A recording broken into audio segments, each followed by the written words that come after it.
दोस्तों आज हम इस वीडियो के द्वारा एक्सेल के अंदर किस तरीके से टेबल क्रिएट की जाती है ये आज हम इसमें करके देखेंगे। दोस्तों आप सभी जानते हैं कि जहाँ पर मेरा कर्सर इस टाइम ब्लिंक कर रहा है तो जो आप A1 देख रहे हैं इसको हम कॉलम बोलते हैं। जो A B C D लिखे होते हैं ये हमारे हॉरिजेंटली होते हैं, यानी लेफ्ट टू राइट और राइट टू लेफ्ट चलते हैं, इनको हम कॉलम कहते हैं। और जो आप ये काउंटिंग्स देख रहे हैं जो टॉप से बॉटम, बॉटम से ऊपर जो जा रही हैं, इसको हम रोज बोलते हैं।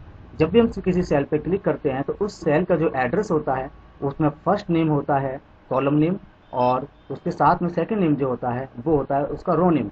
तो आप देखिएगा मैंने यहाँ पर फर्स्ट सेल पे क्लिक किया है तो इसका जो सेल एड्रेस है वो A1 आ रहा है। इसको आप यहाँ पर हम नेम बॉक्स के अंदर इसको देख सकते हैं। हम जहाँ भी क्लिक करेंगे आप गौर से देखिएगा यहाँ पर एक हाईलाइटर सा होता है जो शेड करके ये बताता है कि हम किस कॉलम की किस रो पर हैं। क्योंकि जब आप इसमें बहुत आगे जाते हैं तो आप ये पाएंगे कि आपको ये आसान नहीं होता है कि आप किस रो पर थे और किस कॉलम पे थे। कई बार इसको फाइंड करना इतना आसान नहीं होता है, इसलिए ये हाइलाइटर जो होता है वो आपको ये बताता है एक अलग डिफरेंट कलर में शेप करके कि आप एल कॉलम के अंदर 21st रो के अंदर हैं, और आप यहाँ से भी इसको चेक कर सकते हैं। तो दोस्तों आज हम इसके अंदर देखते हैं कि एक्सेल के अंदर हम क्या क्या काम कर सकते हैं। आइए हम सबसे पहले ये देखते हैं कि होम मेन्यू के क्लिपबोर्ड में जो ऑप्शन है हमारे पास कट, कॉपी और फॉर्मेट पेंटर है। आज हम इसके बारे में थोड़ा सा वर्क करके देखते हैं और देखते हैं कि किस तरीके से काम करता है।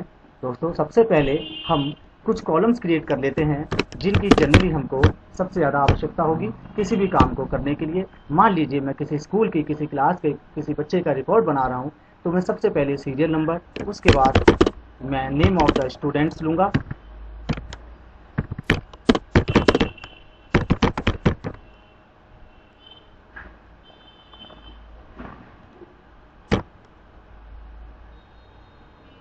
और उसके बाद मैं उनका रोल नंबर, उनकी क्लास,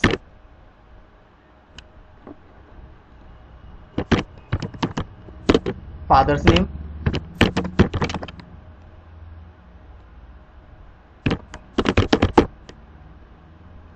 उनका एड्रेस लिखूंगा। अब आप दोस्तों देख रहे होंगे कि यहाँ पर इस कॉलम में नेम ऑफ द स्टूडेंट्स हमारे को पूरा इस पर लिखा हुआ नहीं मिल रहा है। तो हमारे पास क्या ऑप्शन है कि या तो हम इस जगह पर कर्सर को लेकर के आएंगे, तो आप गौर से देखेंगे कि इसमें लेफ्ट साइड में और राइट साइड में एरो आ रहा है जो ये बता रहा है कि आप लेफ्ट और राइट साइड में आप इसको मूव कर सकते हैं। तो हम लेफ्ट बटन को माउस के प्रेस करेंगे तो यहाँ पर देखिएगा लाइन्स आपके शो हो रही होंगी। अब हम इसको लेफ्ट साइड में जाकर के कॉलम को छोटा और राइट साइड में ले जाकर के कॉलम को बड़ा भी कर सकते हैं। लेकिन बहुत बार आपको ऐसा करना होगा, ऑप्शन होगा कि आपके पास इतना स्पेस नहीं होगा कि आप सभी कॉलमों को बहुत चौड़ा और बड़ा बना सकें। उस केस में हम क्या करेंगे कि हम कॉलम को सिलेक्ट करेंगे और यहाँ पर रैप टेक्स्ट के नाम से आप देख रहे होंगे, इस ऑप्शन पर क्लिक करेंगे और अब हम इस कॉलम को छोटा कर देंगे। तो आप पाएंगे कि ये किस तरीके से रैप टेक्स्ट अपना काम करता है। देखिए अब ये ऊपर नीचे एक ही कॉलम के अंदर लिखा हुआ आ गया है, और हम इसी तरीके से अपने बाकी कॉलम्स को भी रैप टेक्स्ट करके हम उनको छोटा करके इस तरीके से कर सकते हैं कि वो प्रॉपर वे में काम हो जाए। यहाँ पे देखिएगा क्लास एंड फादर नेम एक ही कॉलम में आ गए हैं, इनको यहाँ से हटाना होगा। और हम अगर कोई कॉलम ऐड करना चाहते हैं, आप देखिएगा क्लास के अंदर आप गौर कर पा रहे होंगे कि क्लास कॉलम और एड्रेस कॉलम के बीच में अगर मुझे फादर्स नेम लिखना है तो मुझे या तो इसको हटा करके दूसरी जगह ले जाना होगा, और या फिर मेरे पास दूसरा जो ऑप्शन है वो ये है कि मैं यहाँ पर एक कॉलम को ऐड करूँ। इंसर्ट में जाएंगे और देखिएगा आपके सामने एक नया कॉलम ऐड हो गया है, लेकिन ये कॉलम नीचे तक सभी जगह जाएगा।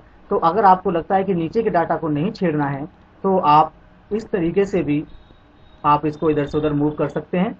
और अगर आप चाहें तो कि आपको वाकई में कोई ज़रूरत है जो पूरी नीचे तक आपका सारा चेंज हो, तो आप यहाँ से इस तरीके से इसको चेंज भी कर सकते हैं। अब मैं यहाँ पर इजीली जो दूसरा ऑप्शन है उसको ले सकता हूँ और यहाँ पर लिख सकता हूँ।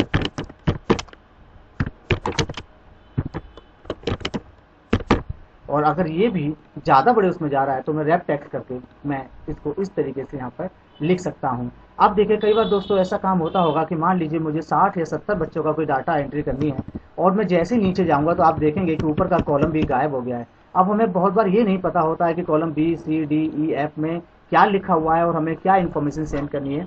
इसके लिए हम क्या कर सकते हैं, हम यहाँ पर आकर के आप देखिएगा व्यू के अंदर आएंगे और यहाँ पर आपको एक ऑप्शन दिखाई देगी फ्रीज पेन। फ्रीज पेन के अंदर जब हम क्लिक करेंगे तो यहाँ पर लिखा होगा फ्रीज पेन।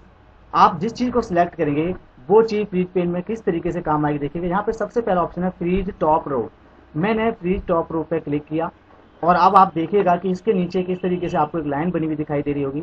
ये क्या हेल्प करेगी आप देखिएगा। मान लीजिए मैं कुछ बच्चों का डाटा लिखता हुआ जा रहा था, ठीक है, और मैं उन बच्चों का रोल नंबर के थ्रू मैं उनका डाटा लिख रहा था। ये किसी क्लास के बच्चों का कोई काम है जो मुझे करना है और मैं इस तरीके से क्लास के बच्चों का, अपने ऑफिस का, किसी का भी अपना मैं काम कर रहा हूँ। आप देखेंगे मैं बहुत सारे डाटा को फीड करता जा रहा हूँ।